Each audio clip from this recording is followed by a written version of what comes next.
All right, hit record.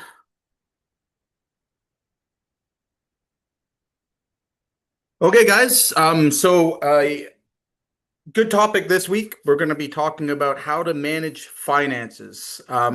If For some of you guys, this will be a reminder. For others, this may be um, this may not be as advanced of where you are, but we're going to talk about simple ways and easy ways to kind of manage our finances. First and foremost, I think that finance is a mindset.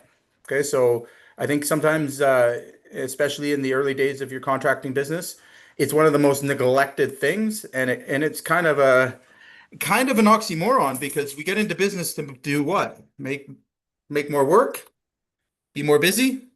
What do we get into business for? We get into business to make more money, right? And then the very thing that we get into business for, the thing that's allowing us to have this drive, is the thing we neglect first. All right, and that leads to chronic problems. So again, I often say that I meet a lot of contractors that have been in business for 10 years, and it's been pure hell. And it's primarily because no matter how hard they work, they seem to continuously have no money, right? And you're not alone. You're definitely not alone on that problem. I've lived it, and it really does come down to the type of habits that you're going to keep to be in business. So, with that said, I've got a SOP for everybody. I'm going to share, and you guys can follow along. So let me share this. All right, I'll throw it in the chat box here for you guys. All right. Now we're going to talk about simple finance today. We're going to talk about the mindset around managing your money and managing your finances. Out of curiosity, who thinks it gets easier as you grow to manage finances? Anybody? No? Not even one person? But think about it. You can afford an accountant and a bookkeeper, right?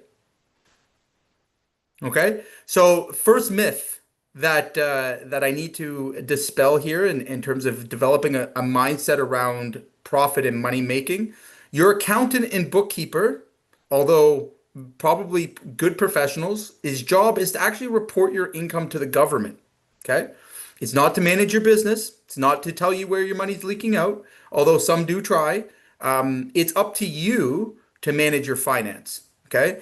Do not ever depend on an accountant or a bookkeeper to help manage your business through finance. Okay. It's very unrealistic. I've yet to witness it be a thing. Maybe there are some out there, but they would be unicorns in the world of finance. They can give you advice. They can certainly tell you at the end of the year whether you owe money or don't owe money, but their primary function is bookkeeping and reporting your income to the government. Okay. So it's actually much easier to develop really good habits while you're small that are going to support and serve you as you grow. Okay. Because finance does not get easier, it gets far more complex as you scale your business. Okay. But the principles, okay, the practice, the habits are all the same. All right. Meaning you can have the best finances in the world. You can have, a rock star controller that has everything up to date, all of your numbers in. And if you don't have the ability or the discipline to actually look over, review those numbers, and make decisions with it, it's useless. Okay. So, one more question before I jump right into all this. How many of you guys, out of curiosity, use your finances to make decisions in your business?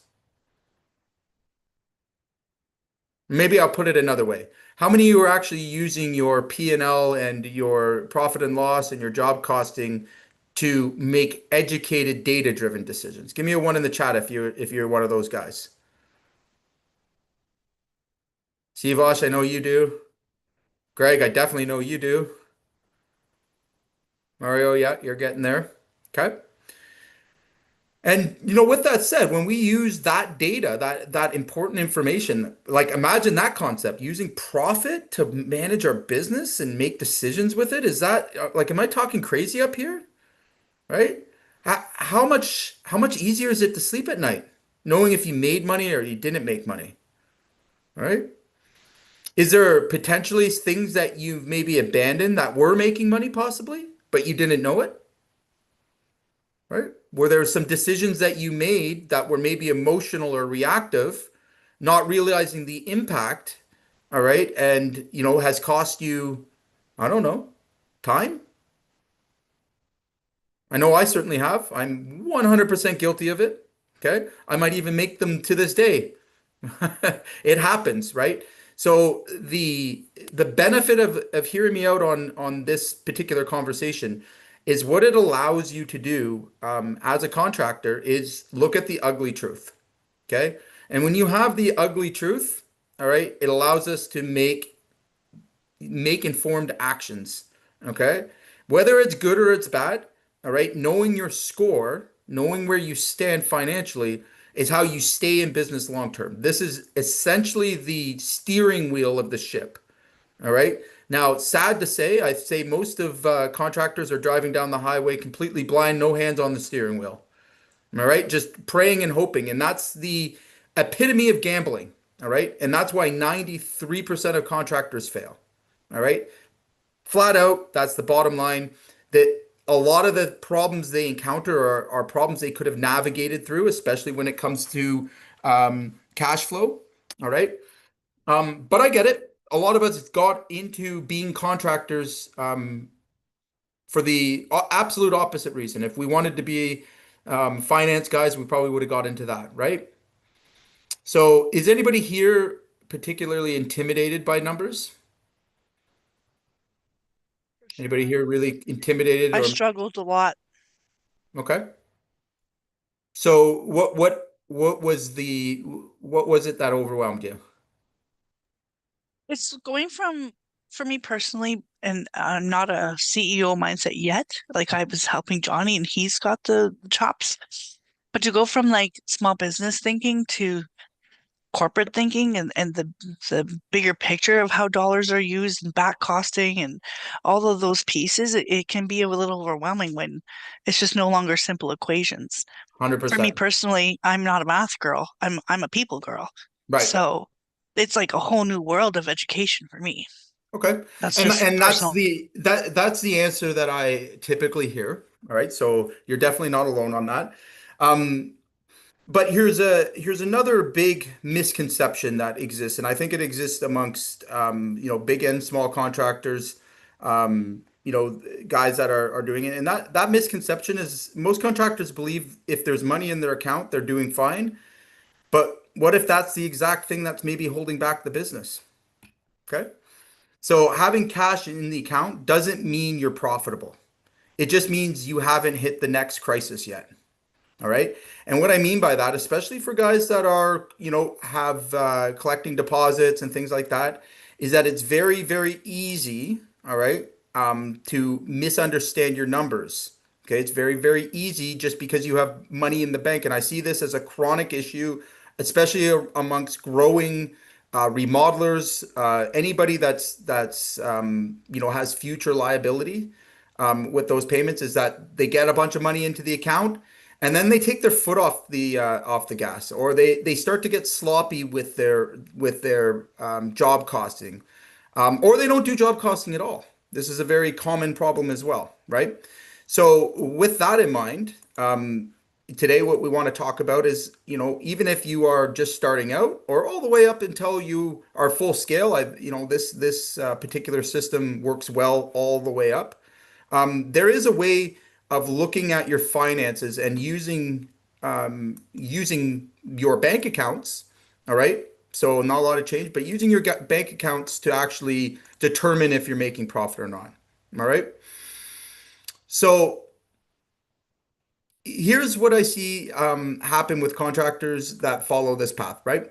You land big jobs, but you still have cash flow problems. You can't pay yourself consistently because your numbers are actually, our numbers are a lie.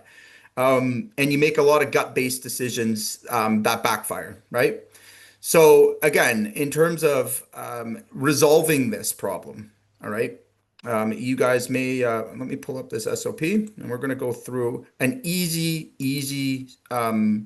way of managing it that will remove the excuses that you may have in your mind about not being capable or not understanding numbers.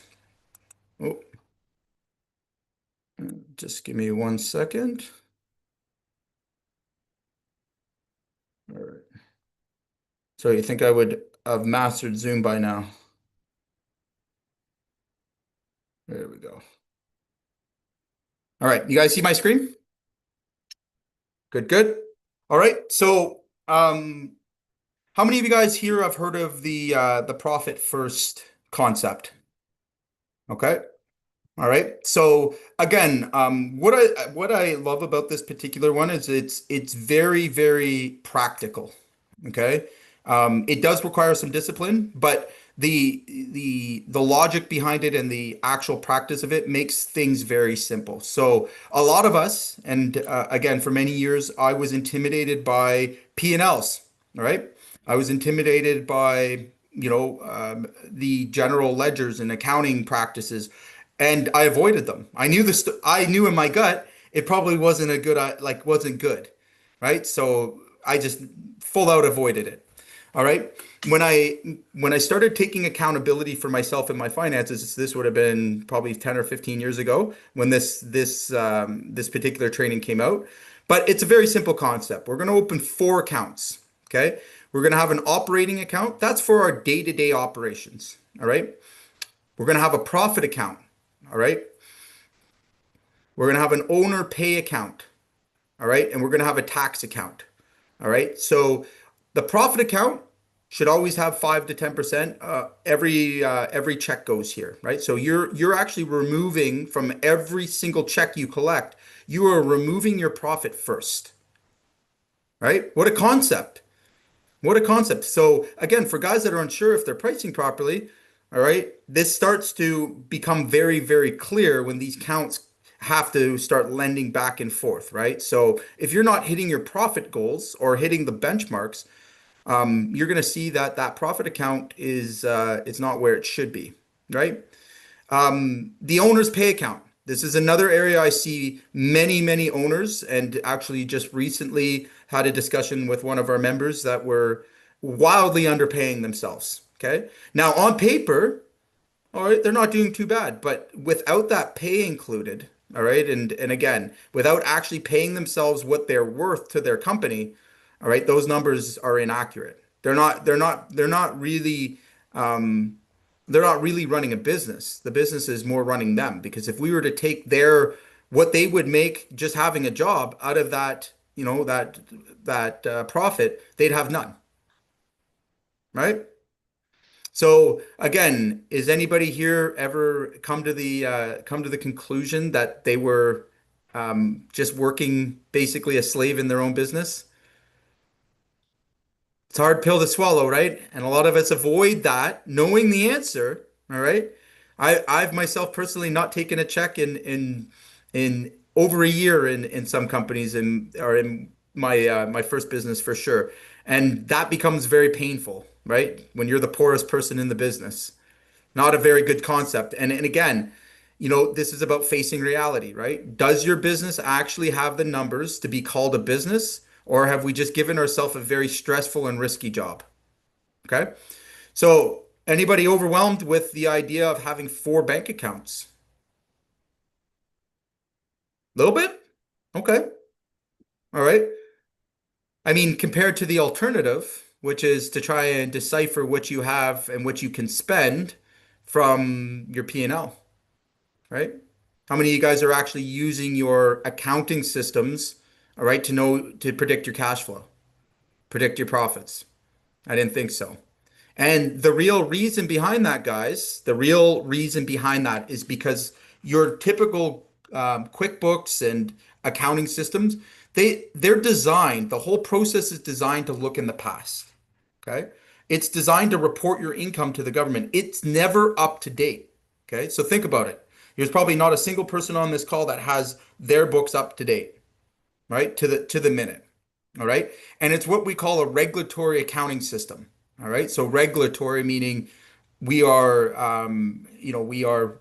abiding by the tax laws. We are reporting that income and it's in their format that we have to submit.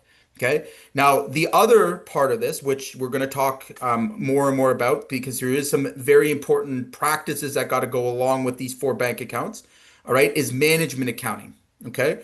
The most basic form of management accounting. So, using information, using your finances, all right, and this is everything from your cost code, right? So, right at the estimate, the cost code, all the way up to schedule, to cash flow, to job costing, to cash forecasting.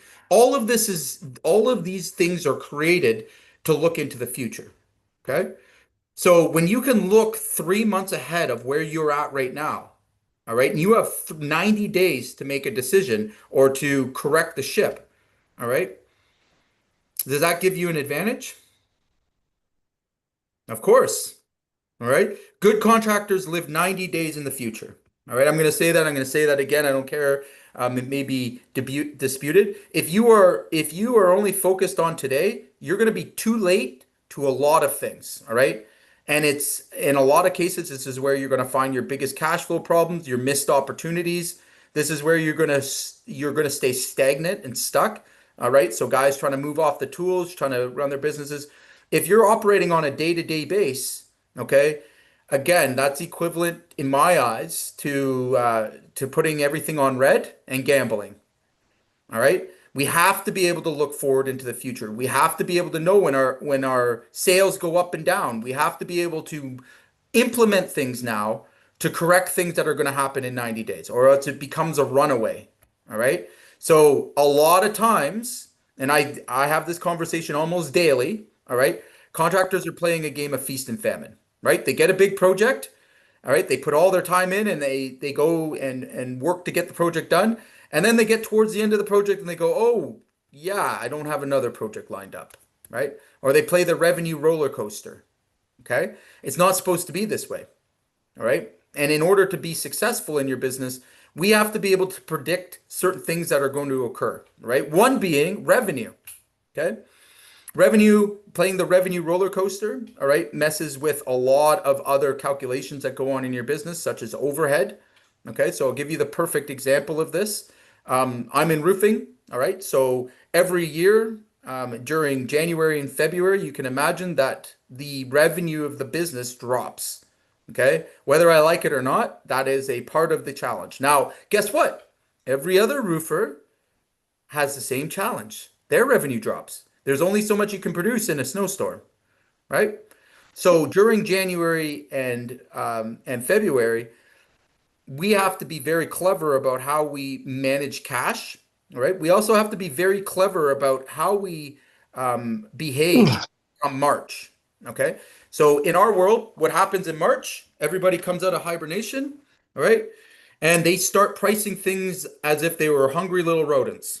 Okay, and they underpriced the market considerably. All right. So for years, because I know of this bottleneck and because I know of the challenges during that period, I like to cherry pick.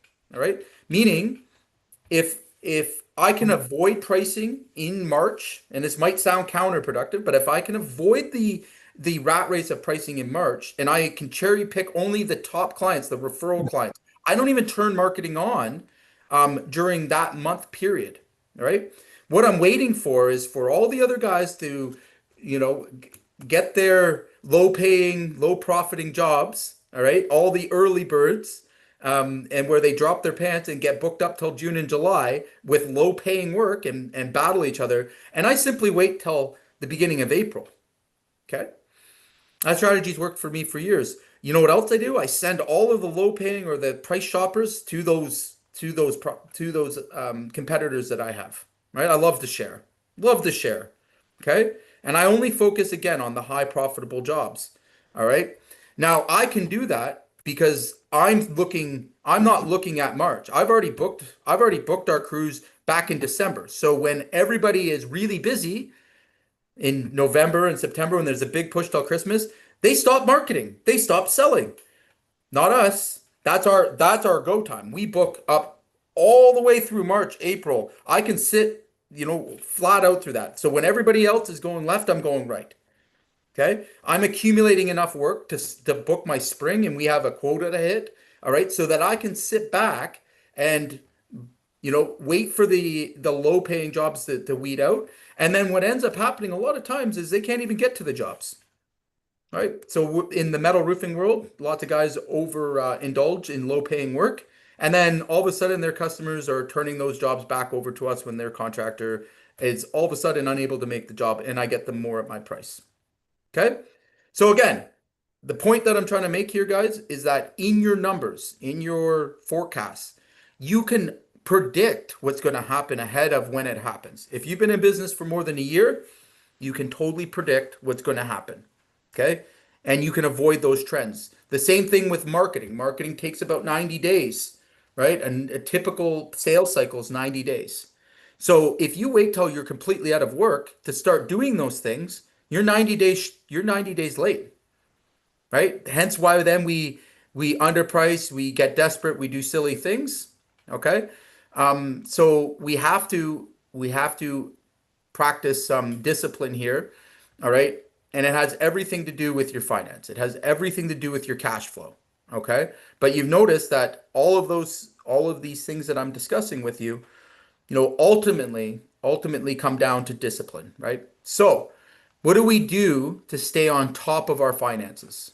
How do we do that? So step one, or I say step three, sorry, is job costing. All right. You'll hear me say it over and over and over again. At the very base of the job level, okay, we have to be job costing everything that we touch. There is no excuses, zero, and it's so easy to do. Anybody that wants that training, we have that available. You can reach out to us, message us. We'll send you the job cost training. I'm not going to go deep into it, but you should never, ever, ever, and I mean ever. I'm gonna emphasize that.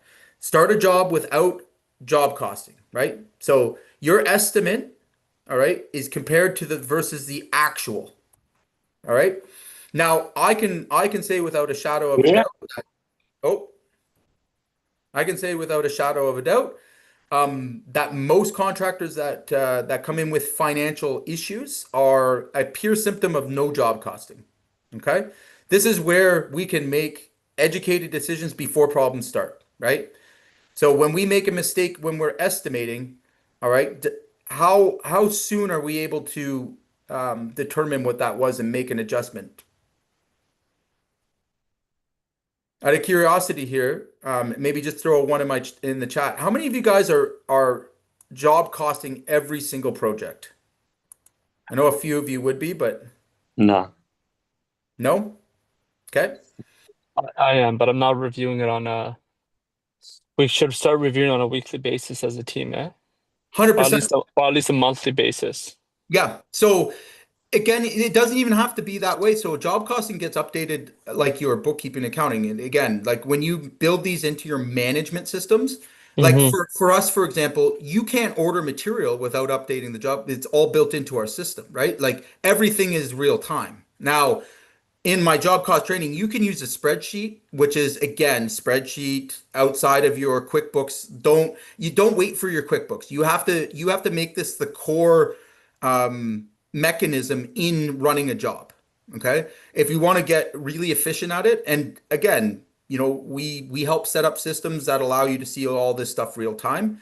The point that I'm making here is that if you're not job costing, you can't possibly have the other components to running a successful project, right?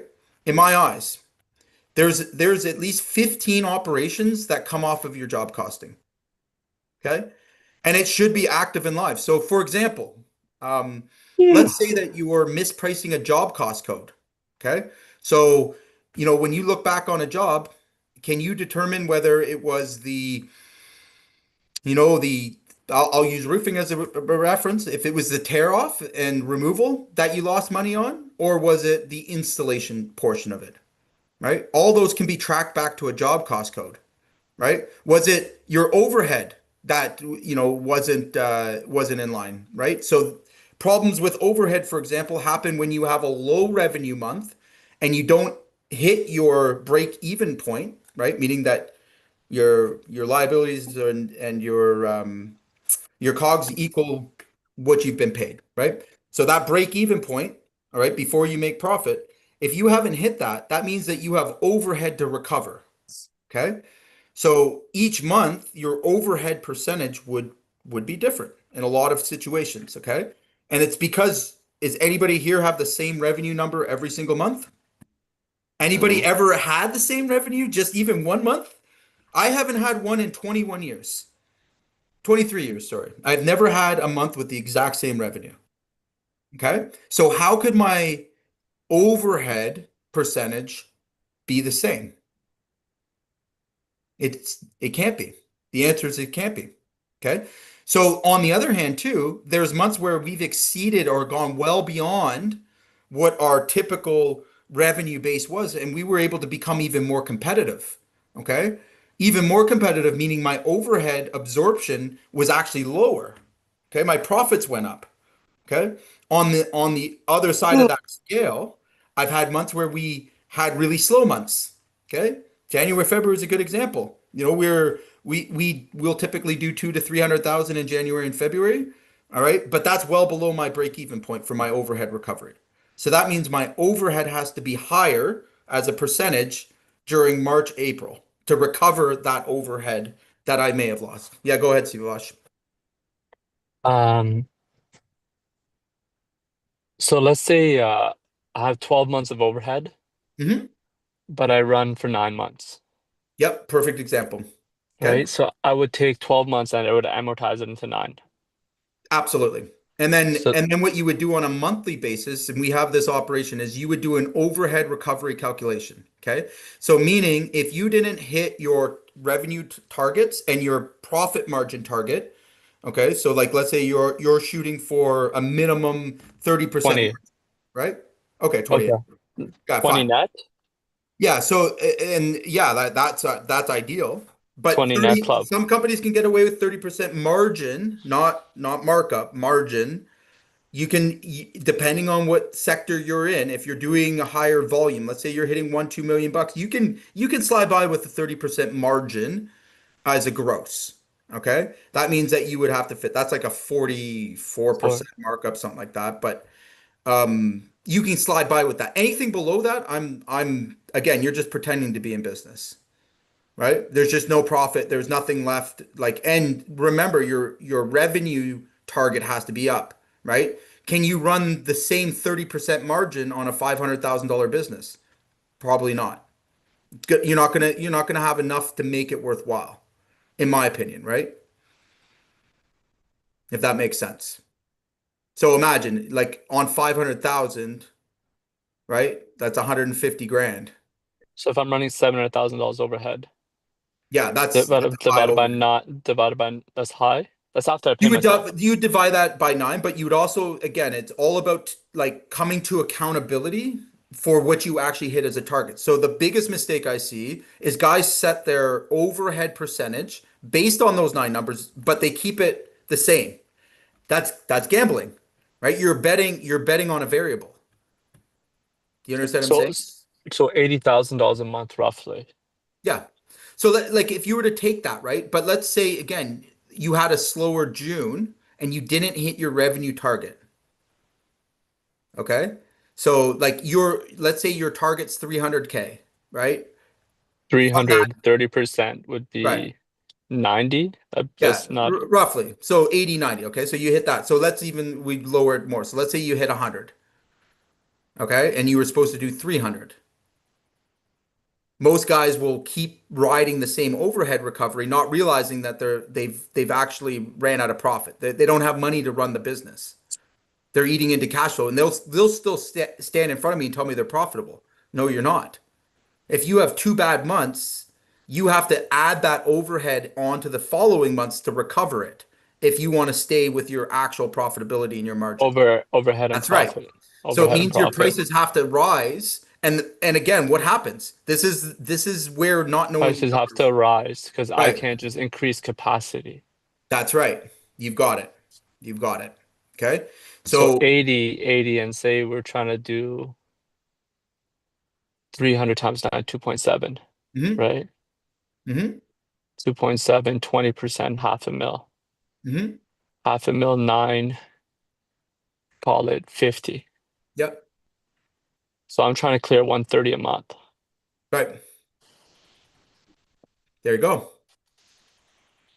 Right. So, and again, what I'm suggesting to everybody here is you got to get a couple of key numbers in place. All right. So it's not about like the key numbers that you need to know. Number one, all right, I would say before you even start is doing a sales forecast.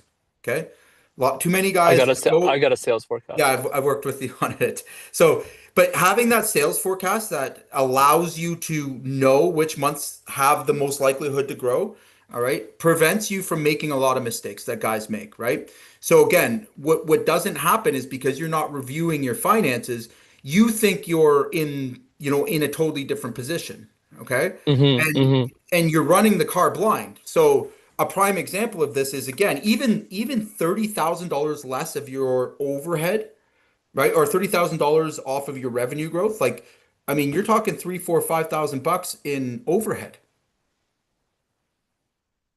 right? If you're at a 30%, 40% overhead. So that's your whole salary. That's an owner's salary right there that you are short. Okay. And again, if I'm looking at my numbers, number one, I'm going to do my sales forecast. Number two, the most important thing that you have, Sales forecast number one. sales forecast number one. That's the easiest thing to do in the world, right? Just That's you do quick. once at the year. Yeah, it's done. Second to Are, that are is you trending enough sales to carry you that's right. into the next busy season? Yes. So you're Yes. not starving during the slow season. That's right. And you're not taking your foot off the gas when you need to push down, right? So that's again, it's easy to Right get now, yeah, complacent. summer outside. I'm taking my foot off the gas. Right. So, but your numbers are going to tell you, like, if you have a red flag going up, like, hey, we missed our revenue targets this month, and knowing the impact that that's going to have, Mm-hmm. Mm-hmm. you will take a very different attitude and approach. I promise. The other thing it's going to it forces efficiency, forces it. Okay. Most owners are unaware they're losing money. Therefore, they get loose with their employees, they get loose with their spending, they get loose with everything else. Like, again, I see it day in and day out in my own business. Okay, unless we had these financial controls, all right, I can call it out. Like we've gone through inflationary period over the last little while. Okay, most guys have no clue that some materials have gone up. I sit on calls all day going through this. Materials have gone up 10 or 15%. Labor's gone up 10 or 15%. Yet they haven't adjusted their pricing. So you do sales forecast Sales first. forecast, job costing on Number every single job because the job costing is going to tell you the truth. Okay. If you have it set up, and again, these aren't complicated things, they're simple when you put them in place. Okay. I'm a contractor. I didn't like numbers. I got into the trades because I didn't want to go to school. Right. So, at the end of the day, certain numbers and certain things you need to understand. And that job costing sheet, I don't care if you are illiterate and don't know numbers, you need to learn that. And it's this once you've got it down, it gives you that first aha moment. Okay. The aha moment comes when you can actually control your business through your numbers. Because at the very end of it tells you if you're going to make money or not. Okay. So job costing is the core of all management accounting, in my humble opinion. Okay. That job costing, that first habit, all right, leads to everything else. It allows you to correct things that you are doing wrong. Okay. So again, a best example I can share with you is when you are doing multiple, if you're a remodeler, if you're a single trade, it doesn't really matter. But like where exactly did you not maintain your margin on the job? Okay. So you might be killing it in one, in one section. Let's say you're killing it in framing. You're making a 50% margin, but you're losing across the board in all of the other ones. All right. You've actually allowed your margin to erode. Your profit, your true profit to be eroded. Okay. Maybe your overhead is too high. Like there's all of the answers that you seek are right in front of your face on that job costing. And you don't have to wait for your bookkeeper or your accountant to come and tell you that. These decisions need to be made real time because if you repeat that mistake on the next job and the next job and the next job, you've already priced and sold 3 months ahead with bad numbers. Okay? There's nothing worse. I promise you, and I've experienced it, nothing worse than knowing you're going to go through the next period not making money. And I've been there. I've been there as recently Yeah. as a couple months ago. We on a few projects that we took way under when prices skyrocketed on us. All right, but knowing is the battle. If I didn't know and I went into that just like I was, like it was COVID all over again, all right, I'd be in for a rude awakening. And it's very easy to crash the company when you run it out of cash, right? The only way to know these things at the control level, all right, is your job costing. All right. And you, my friends, are responsible for that. Okay. You are responsible for getting your team involved in it. If you have a team, if you are a single trade and you're out doing jobs on your own, how dare you? How dare you go out and do a job without making a profit? How dare you? All right. In my eyes, you're a thief. All right, you're robbing all of us responsible business owners of our future. All right, because what do we compete with? Guys that know their numbers is guys that don't know their numbers. And there's a lot more of those than there are of guys that do. Okay? So again, there is no excuse. There's no talk, there's no nothing that if you want to be in business that you can say to me if you don't know these numbers, if you're not doing your job costing and you're not being a responsible business owner, ensuring that you're making a profit. Right? I have a fun one for you guys. Does anyone object to my statement? Oh, I thought someone would bite on that one. Okay. Okay. Be a pretty hard one to fight, anyways. All right. So, no one here wants to work for free, right? So, what should our profit be? Right? And this is a debatable thing. I think I already kind of let this loose, but I'm going to say at the very minimum, and this has come down slightly because there are some exceptions, but I'm going to say across the board, okay? If you are not sitting on a 30% gross margin, not markup, okay? Gross margin would be like 44%, something like that in markup. You're not scaling a business. Even at a 30% margin, that's very low. Okay. You're going to get by, you're going to survive. But at the end of the day, you know, for a service-based business, it should be a 50% margin on your net, right? So electricians, plumbers, there's no reason you can't be hitting a 50% net margin. Okay? Specialty trades, guys that are doing really high-end unique business, understand your value. You guys should all be in the 50% margin, right? 50% net. Okay? If you can learn to keep yourself in these safe zones, all right, in a lot of cases, especially if you're at a 30% margin, all right, that means on everything after your overheads, and you're hitting that 30% gross consistently, okay, that's order taking territory. All right, you don't have to work hard to sell that. All right. As you go up in levels, all right. If you're a true professional sales team, all right, and you have a good reputation, you have a good business, all right. It's not unheard of for guys to hit 50% and above. All right. I can honestly show you many projects where we're well above that. All right. And what I'm always doing is protecting margins. All right. I do that at the job cost level. I do that at the cost code level. Okay. I do that, any place that I can maximize my margins. All right.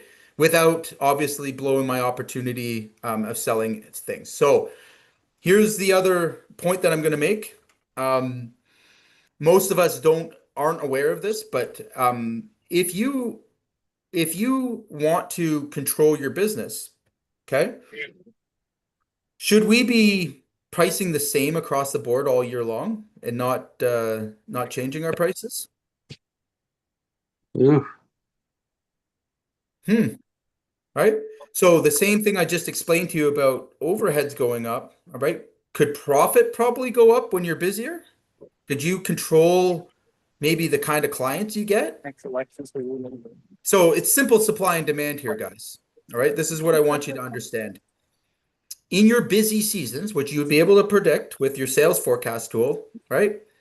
In your busy seasons where there's a higher volume of work, our margins should go higher. okay, to meet supply and demand. All right. Maybe you bring your margins back down when your supply is less, when the demand is less, sorry. Okay. But good companies know how to maximize their margin and know how to raise their prices to meet supply and demand. Okay. And it's a very simple, very easy concept. Again, from the job costing level, you can do this. Okay. So the simple way of understanding this is how much backlog do you have? If you have more than 6 weeks of backlog and you're sitting on maybe, let's say you're sitting on 3 months of backlog, all right, you should be raising your margins in increments of five, okay, at that point, right? If you get below that 90-day threshold, you can come back down with your margin, okay? But the worst thing you can do, and what I see most often, guys that don't know their numbers and keep pricing the same prices all the way through the year, get a bunch of work 6 to 8 months out, all right, and then get absolutely crushed trying to complete those contracts, especially when we have inflationary periods where material prices go up, labor go up, and they just walk square into it with this huge backlog. That is a liability if I've ever heard of one. Okay? Anybody had this experience? Anybody got at one point such a big backlog and lost money because material prices or labor went up? That- Hmm. I have. What? I play that game. I have. What question for you, Jay? What's that? Yeah. Is this the time to like just thinking through what you're saying? Is this the time to crank ad spend? So Like again, it, your sales forecast will tell you that, right? So if you like again, most people pull their ad spend down when they're super busy. But what they don't realize is that we all have natural trends to our business. There's natural periods where revenues go up and down. What you would need to be able to do is recognize that at least 60 days before it would happen and then ramp up your marketing. So my opinion here is like again, if in your business you had a slower July and August, which some customers do, if you're highly involved with homeowners in the higher end, like a lot of them go on vacation, like there's a natural slowdown in July and August. Okay. If you're not marketing your ass off right now, you're going to walk straight into that and you're going to have a slow July and August. Okay. So remember, like the customers you are dealing with today, the leads you're taking today are are most likely the ones that are going to convert in 90 days. So again, if you're so busy producing jobs right now and you're not taking leads, you're going to put yourself in that position. Right? but So does it CFOs, to your question specifically, because I know your What's the situation, name of that guy that the you answer called? is yes. yeah, does it make sense to spend on ads and raise prices? Yeah, absolutely. Let's just That's spend money, right? Spend money, qualify leads, and raise That's Huh? prices. again, so again, we come back down to the bare roots of this, right? Your cost to acquire a customer, right? Is anybody here aware of the cost to acquire a customer? How much it costs them? Greg, I know you are. Did I help you calculate that today, right? We know what our cost to acquire a customer is. Okay.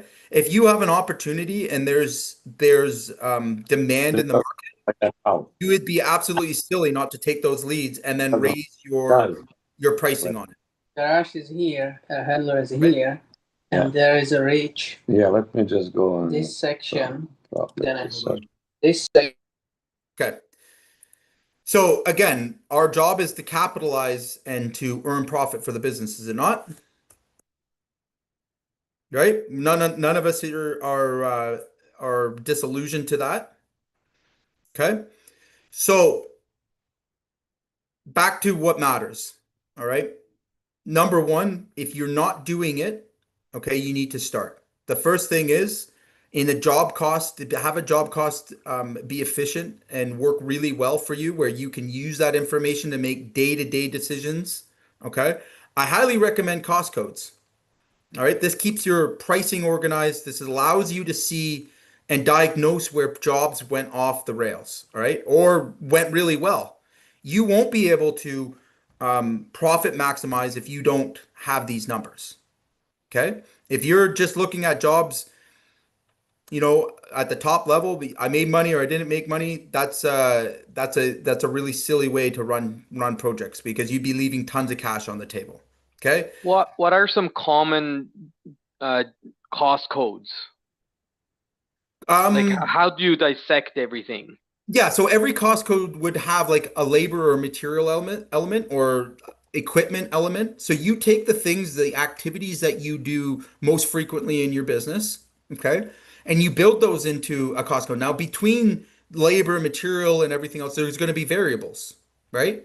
But it's really being able to stand back from the job. All right. Most, like for yours, for example, I'm imagining that you would have, oh, you'd have a lot of cost codes. All right. If you want to see, because you'd want to see what part, for example, is most profitable, right? Like how often does, a triple door laminate MDF the cabinet get purchased? Is it more frequent than others, right? And then what's the efficiency rate on those?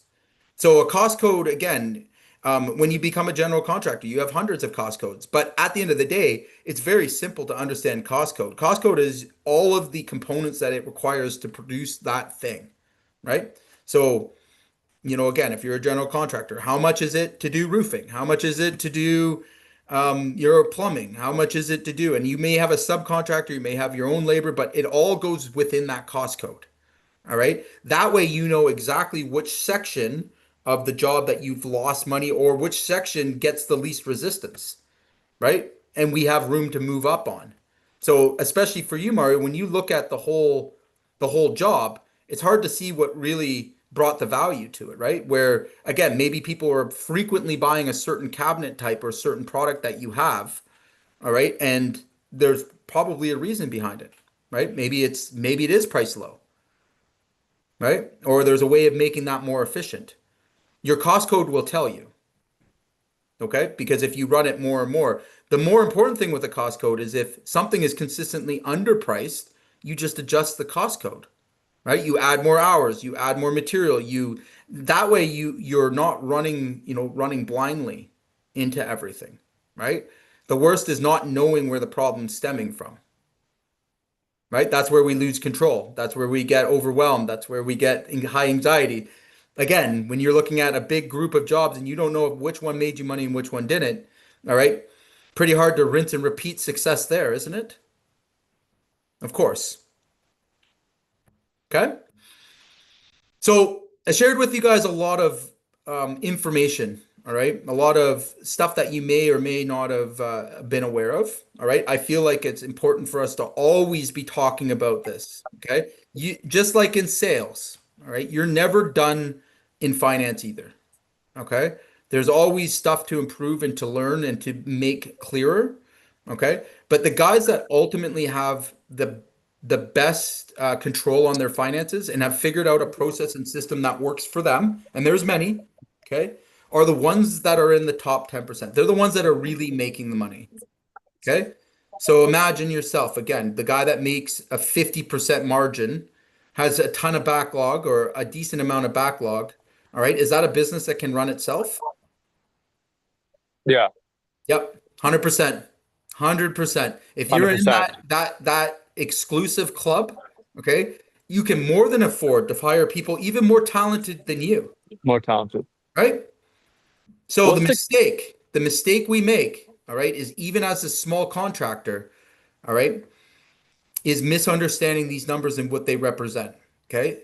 So another way of looking at this is if you're a contractor that loves to discount, loves to give things away for free, right? Or panics when they get resistance to their price, okay, and lowers their price or goes out and purposely tries to be the low price guy.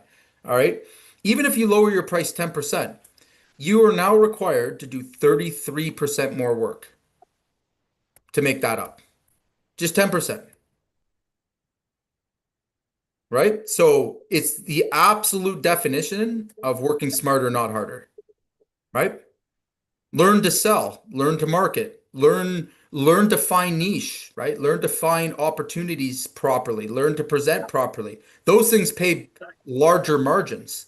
Okay, what we shouldn't be doing is trying to sell a commodity service, in my humble opinion, for a low cost. They just don't go together, right? And it is the reason that your business will fail. It is the reason that you could do as much work as you want and still be broke. right? It's the reason also that you get C's and D clients. Okay. So believe it or not, I'm going to tell you this and I'll stand by it till the day I die. But if you want good clients, charge more than everyone else. Okay? Charge more than everyone else. Charge more on top of that. Okay? If you want to work with the best clients, the exclusive club, you want to sign big deals, okay? Learn to sell your value, all right? But I promise you will not find those ideal clients charging the least. You're going to find people that are looking to take advantage, and in some cases, you're actually attracting predators to your business, right? And I see this a lot, right? Your low pricing is what's keeping you, it's keeping you poor, right? And at risk. Okay. So before we wrap up here, guys, can anyone give me one takeaway that they can take away from today's discussion? I need to look into sales forecasting. Okay. Well, that's easy. We can do that for you like 2 minutes. You're in our group, so we will do that. That's very easy. If I'll send it to you after this call. Okay. I thought we have done that though. I'm pretty sure we have. I'm Maybe. yeah, I'm not doing I it. believe we have. It's in your folder. I'm not doing it though, so I might You need don't, you to only have to do it once. refresh. So it's only once at the beginning of the year because what it does, it takes your past, so like for the last 5 years, all your revenue numbers, all right, and then you put in what you're trying to advance on, and then it adds in. We did do this together. Yes. I remember it. Okay. Now that makes sense. Yeah. That's the sales forecast. So then you're Okay. you're actually putting, you're giving yourself the best chances, right? Because again, you can't be static across the board. Like if your number's not realistic, it won't calculate out. That makes sense. Yeah. Okay. Anybody else have got a takeaway? I got a bunch of takeaways here. Cool. Share one. Um, okay, so sales forecast I got down, Mm-hmm. right? I have my work in progress down. Mm-hmm. Whip. I'm Yep. reviewing my monthly P&L. Yep. I think job costing, I need to get into a management cadence, probably a monthly management cadence to start. Okay. And then the next thing is recognizing that I shouldn't be spending money on marketing when everyone's hungry. I should be figuring out a way to spend the most I can right now. Mm-hmm. So return on ad spend. So Yeah. like monthly management reporting with the at the job cost level and figuring out how to increase ad spend now. So that's directly connected. So again, I'll give you a good example of this, Yabash, how this works, right? Yeah, So yeah. let's say there's a high resistance in the market and like again, you've got a lot of guys competing for that ad spend, right? And you want to increase your ad spend. You know where you do that? You know how you do that? Uh, You raise your margin. You add on 3 or 4% into your overhead to recover that. Then that never goes on to you, right? So again, the misconception is that marketing is an expense. It's not an expense. You want to investments. like he who can afford to spend the most to acquire a customer wins. But bottom line, right? If you have the majority of the leads and you have the pick of the litter, you're going to win the game. Okay? You should be working out strategies where you can spend the maximum amount of money every month happily with a return. Yeah, yeah, Okay? yeah. I look at marketing very differently. So like mine for me is the only reason I'm still doing what I'm doing. All right? It's the only place I can spend $1 today and get $4 back tomorrow, predictably. Yeah. Right? So why would I not be maximizing every dollar that I put in that front end, right? Knowing that again, it's going to turn out. And once you see these numbers, once you start to That's the have great. some have them in front of you and the cost to acquire a customer, like all of that is what locks contractors in, allows them to scale beyond 3 million, scale to 15, 20, and above, right? It's all a game of numbers. Okay, what was the other takeaway? That's a lot. Like Yeah. it's just like So let me give you Sell like another. crazy and raise your prices now. Yeah. That's pretty much that's what it boils down to, and just review your monthly numbers on a monthly basis. Like, Yeah, and I mean, again, if you can get it down to it being built into how your jobs actually get. So I have control management accounting, I'll call it, right? So, like, for example, a job can't be done without a purchase order, without a work order, without all of the costs being accounted for. Like, you can't order anything; it's right built into the job cost. And so I see it, like we all see it real time, right? I have an open book strategy. There's no hiding it, right? So every job has like in order for a crew to show up, they have to be issued a work order with a budget that they've accepted, right? yeah, A purchase order gets issued with a budget they get. Guess what? I also have a schedule that goes with that. So I know when that profit's going to be in the business, right? All of that accumulates, and we're wow, looking yeah, at it day on a day by day basis, second by second. Like I can show you right now, like every job we have, either it's on track or off track. The schedule is the other problem that guys run into is that they don't recognize again when revenue comes in matters, right? yeah, So those extra week or 2 weeks of screwing around or those problems, like they have huge impact on cash flow. huge impacts, huge impacts. Yeah. So no, why would you not be holding the team accountable to the schedule?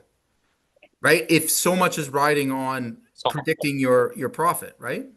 yeah, So again, they go hand in hand, and it's very like when you actually get the things right, yeah, and you start putting these managers like there's a reason why yeah, yeah. again big companies stress schedule. Like big companies are all about purchase orders and work orders. It's because it takes away any of the gray area in your finance. There's zero to have. It's fucking straightforward as it becomes, right? Numbers don't Yeah, lie at that point. yeah. Right? Because No you one can have the hide from you. profit in the schedule. That's right. You are predicting your profit, right? So I in my business, like profit's not a negotiable term, right? It's not something I will accept, lower for. If I didn't get my return as the business owner, as the shareholder in this business, people would be losing their jobs, And you just take it into the next bank account. right? I take it every month, whether the business like again, once you have enough of a buffer there, like I take mine and I've never I mean it's been probably 10 years since I haven't got my paycheck, right?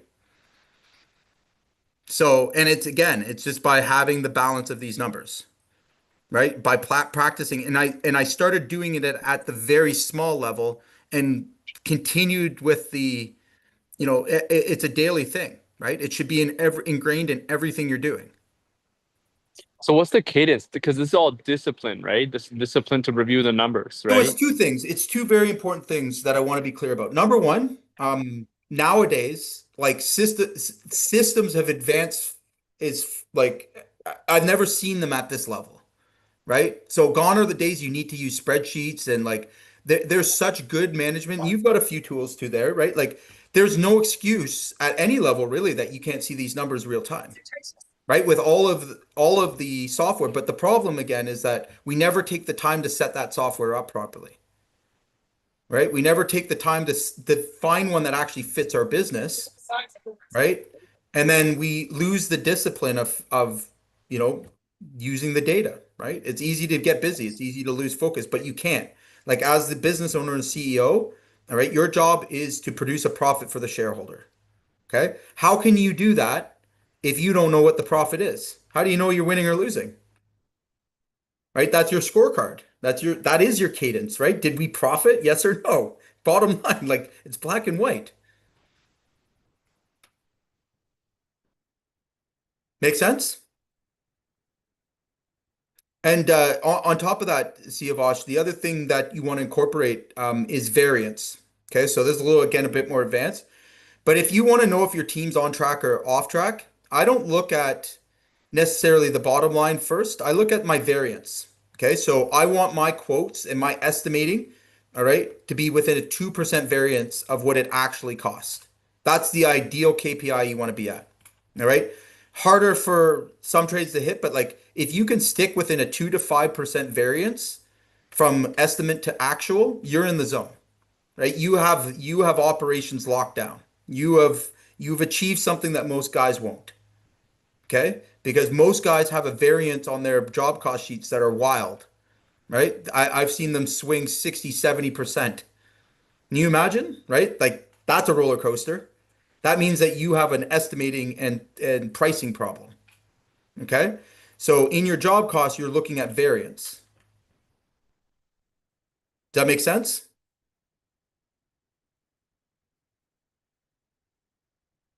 Yeah, maybe too advanced for now. We'll come back to it. All right. Anybody else have any other questions, concerns, anything that they want to share? No? Okay. Awesome. Appreciate your time today, and let's go get control of our finances.